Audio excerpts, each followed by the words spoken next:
સપ્તર્ષિ શાળા સંકુલ વતી હું આપ સર્વ વિદ્યાર્થી મિત્રોનું ફરી એકવાર હાર્દિક સ્વાગત કરું છું।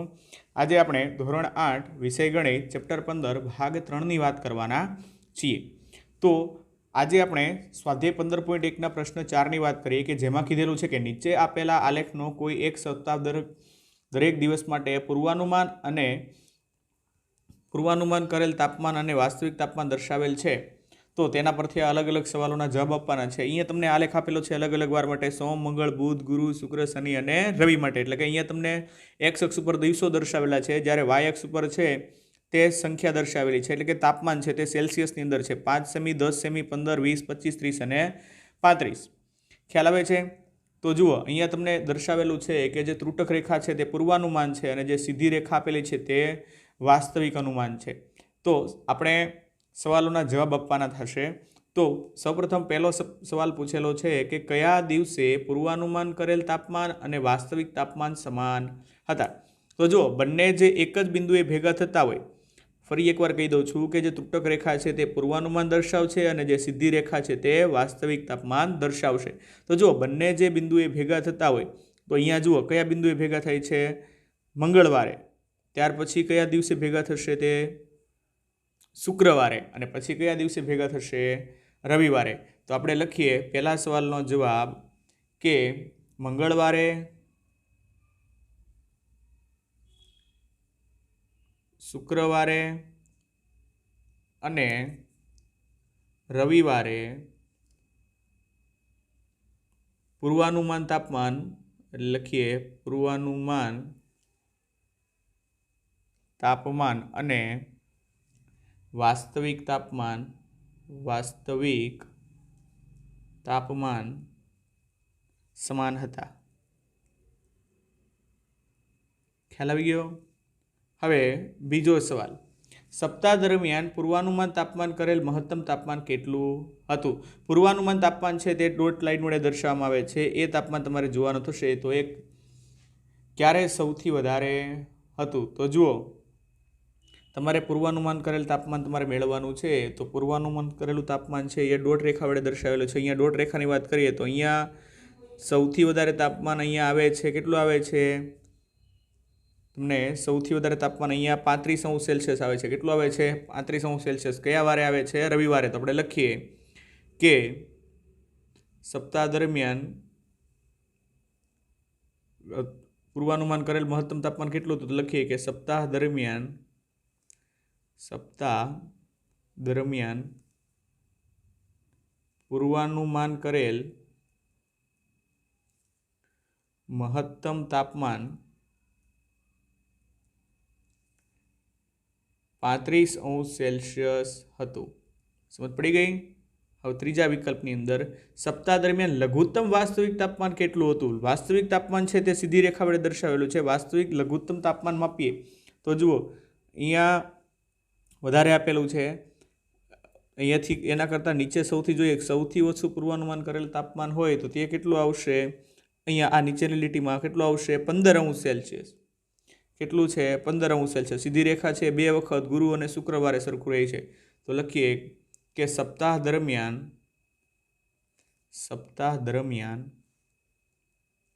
લઘુત્તમ વાસ્તવિક તાપમાન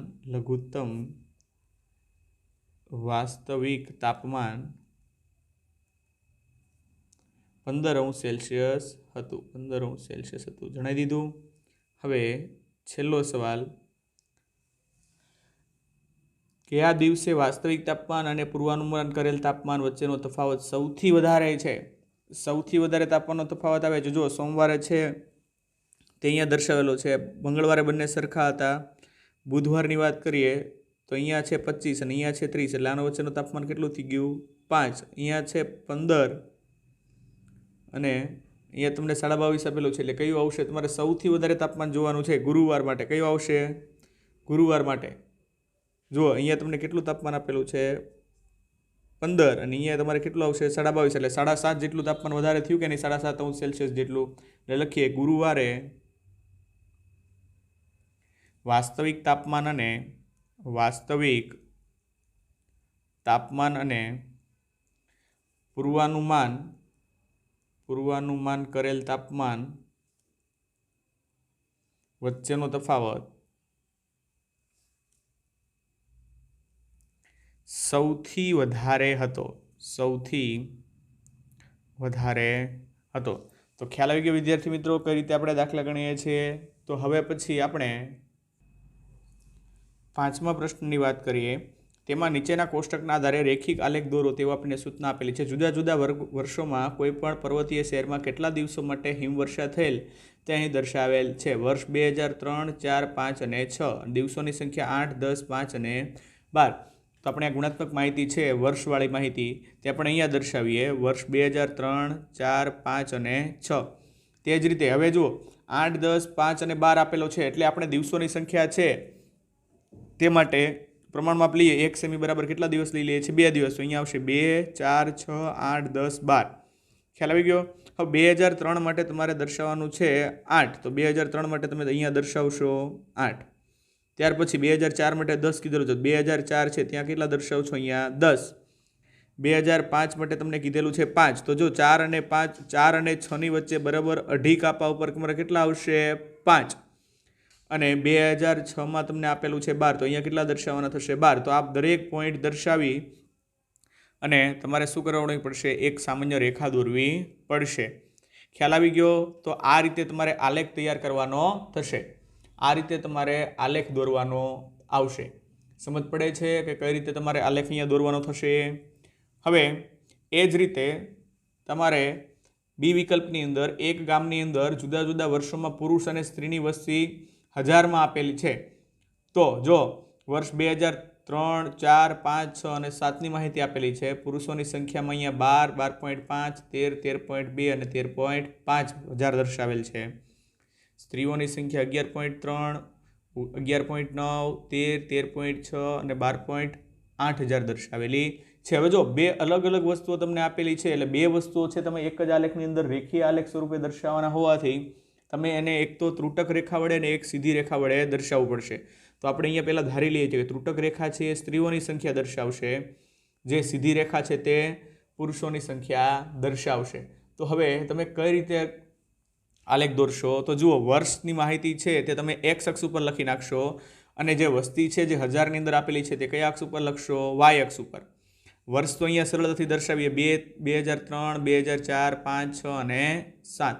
જ્યારે વસ્તીની આપણે માહિતી દર્શાવીએ છીએ 1000માં દર્શાવીએ 1000, 2000, 3000, 4000 એ રીતે કેટલા હજાર સુધી દર્શાવશું આપણે, મેક્સિમમ કિંમત 13.5 છે એટલે આપણે 14000 કે 15000 સુધી દર્શાવી શકીએ। હવે કઈ રીતે આપણે માહિતી દર્શાવીએ અને લખીએ, તો કે જુઓ 2003ની અંદર તમને કીધું છે પુરુષોની સંખ્યા છે 12, તો કોઈ પણ પેલા એક છે પુરુષોની સંખ્યા માટે કાં તો સ્ત્રીઓની સંખ્યા માટે રેખીય આલેખ દોરવો પડશે। આપણે સૌપ્રથમ પુરુષોની સંખ્યા માટે રેખીય આલેખ દોરી છે। પુરુષોની સંખ્યા એટલે સીધી રેખા આવે છે। તો જો વિદ્યાર્થી મિત્રો આ આલેખ દોરતી વખતે હજી એક વખત શીખવું છું કે ખાસ ધ્યાન આપવાનું થાય કે તમારે સૌપ્રથમ કોઈ પણ બે માહિતીમાંથી કોઈ પણ એક માહિતીનો આલેખ છે તે સૌપ્રથમ દર્શાવો। 2003 છે, 2003ની અંદર પુરુષોની સંખ્યા છે 12, ત્યાર પછી 2004ની અંદર છે 12.5, એટલે 12.5 એટલે 12 અને 13ની વચ્ચે અઢી કાપા ઉપર આવશે 12.5। ત્યાર પછી આપેલી છે 13, 13.2 છે એટલે એના કરતાં સહેજ ઉપરના ભાગની અંદર તમારે આવશે। રેડી, 2006ની અંદર તમારે 13.2 આપેલું છે એટલે પહેલા કાપા કરતાં સહેજ જ ઉપર, અને ત્યાર પછી 13.5 એટલે એક્ઝેક્ટ અઢી કાપા ઉપર આવશે। ખ્યાલ આવી ગયો। અહીંયા જો આ તો આપણે સીધી રેખા પછી પહેલાં સીધી રેખા જોડી દઈએ। આ સીધી રેખા જોડી દીધા પછી હવે સ્ત્રીઓની સંખ્યા માટે આપણે વાત કરવાની થશે। તો જુઓ વિદ્યાર્થીઓ કઈ રીતે આપણે સ્ત્રીઓની સંખ્યાને આલેખ દોરીએ, તો એમાં ત્રુટક રેખા દર્શાવેલી છે। તો પહેલાં આપણે બિંદુ સ્વરૂપે પહેલાં દર્શાવી દેવાનું થાય। 2003માં આવશે 11.3 એટલે 11નો જે કાપો છે એની એક લીટી છોડ્યા પછી બીજી અને ત્રીજી લીટીની વચ્ચે। ત્યાર પછી કીધેલું છે સ્ત્રીઓની સંખ્યા 2004માં 11.9, તો 2004ની અંદર 11.9 લેવાનું થાય એટલે 12 કરતાં સહેજ જ એટલે કે એક લીટી સહેજ નીચે। ત્યાર પછી 2005ની અંદર આપેલું છે 13, તો એક્ઝેક્ટ 13 ઉપર દર્શાવશું। ત્યાર પછી 13.6 એટલે 13.6 આવશે એટલે કઈ લીટી તમારે દોરવાનું થશે, જો 13.6 તમારે દોરવાનું થાય 2006ની અંદર, તો 13.5 એટલે કે અઢી લીટી હતું તો એની પછીની લીટીએ સહેજ ઉપર એટલે ત્રીજી લીટીએ કેટલું આવશે 13.6000। ત્યાર પછી 12.8 છે, તો 12.8 છે તે 13થી 1 લીટી નીચે, એટલે કેટલું આવશે? 12.8000. હવે આ ત્રુટક રેખા સ્વરૂપે રેખાઓને જોડી દેવાની. તો આ રીતે તમે કોઈ પણ બે વસ્તુઓની માહિતી માટે રેખીય આલેખ તૈયાર કરો તેમ કહેવાશે. અહીંયા આપણે કોની માટે આલેખ તૈયાર કર્યો? પુરુષોની સંખ્યા અને સ્ત્રીઓની સંખ્યા માટે. તો ખ્યાલ આવી ગયો વિદ્યાર્થી મિત્રો કે કઈ રીતે આપણે આલેખ છે તેને દર્શાવવાના થશે. અહીંયા ખાસ વસ્તુ ધ્યાન રાખજો કે તમે પ્રમાણમાં લખવાનું ભૂલશો નહીં. અહીંયા પ્રમાણમાં હતું 1 સેમી બરાબર 2 દિવસ અને અહીંયા હતું 1 સેમી બરાબર 1000 વસ્તી. ખ્યાલ આવી ગયો? તો કઈ રીતે આપણે આલેખ તૈયાર કરવાના છે? તો હવે આપણે પ્રશ્ન 6 ની વાત કરીએ તો એની અંદર જણાવેલું છે કે એક ટપાલી કોઈ નગરથી તે જ નગરના એક ઉપનગરમાં એક વેપારીને પાર્સલ પહોંચાડવા મળે સાયકલ લઈને જાય છે. જુદા જુદા સમયે નગરથી તેનું અંતર નીચેના આલેખમાં દર્શાવેલું છે. તો અહીંયા તમને આલેખ આપેલો છે સવારે 8 વાગ્યાથી બપોરે 12 વાગ્યા સુધીનો અને અહીંયા અંતર આપેલું છે કિલોમીટરની અંદર. તો જુઓ, સૌપ્રથમ તમારો પહેલો સવાલ કીધેલો છે કે એક્સ અક્ષ પર સમય દર્શાવવા માટે શું પ્રમાણમાં લેવામાં આવ્યું છે? તો જુઓ 1, 2, 3 અને 4 એકમ, એટલે કે 4 એકમ બરાબર કેટલું લીધેલું છે? 1 કલાક. તો આપણે લખીએ કે પહેલું એક્સ અક્ષ પર સમય દર્શાવવા માટે પ્રમાણમાપ 4 એકમ બરાબર 1 કલાક લેવામાં આવ્યું છે. 1 કલાક લેવામાં આવ્યું છે. ત્યાર પછી બીજો સવાલ પૂછેલો છે, ટપાલીએ આ મુસાફરી માટે કેટલો સમય લીધો? તો જુઓ, ટપાલીએ આ સમય માટે 8 વાગ્યાથી શરૂ કરીને કેટલા વાગ્યા સુધી જાય છે? તે 2 એકમ, એટલે કે 11:30 સુધી. તે 8 વાગ્યાથી 11:30 સુધી જાય છે એટલે કેટલો આવશે? 2 + 1.5 કલાક થશે એટલે કેટલો આવશે? 3.5 કલાક. તો ટપાલીએ આ મુસાફરી માટે લીધેલો સમય, જુઓ 8 વાગ્યાથી 10 વાગ્યા સુધી એટલે 2 કલાક, 10 થી 11 એટલે કેટલા થાય છે? 3 કલાક, અને 3 પછી એ 11:30 એટલે બાકીની અડધી કલાક એટલે કેટલો આવશે? 3.5 કલાક. એટલે કેટલો સમય લખાશે? 3.1/2 કલાક સમય લીધો. ત્રીજો, નગરથી વેપારીનું સ્થળ કેટલું દૂર છે? રેડી? તો જુઓ, નગરથી તમને કહી દીધું છે. નગરથી અહીંયા દાખલા તરીકે અહીંયાથી વાત કરીએ તો કેટલું દૂર આવશે? વેપારીનું સ્થળ જે 11:30 વાગે તે કેટલા કિલોમીટર દૂર પહોંચે છે? 22 કિલોમીટર દૂર છે. તો લખીએ નગરથી વેપારીના સ્થળનું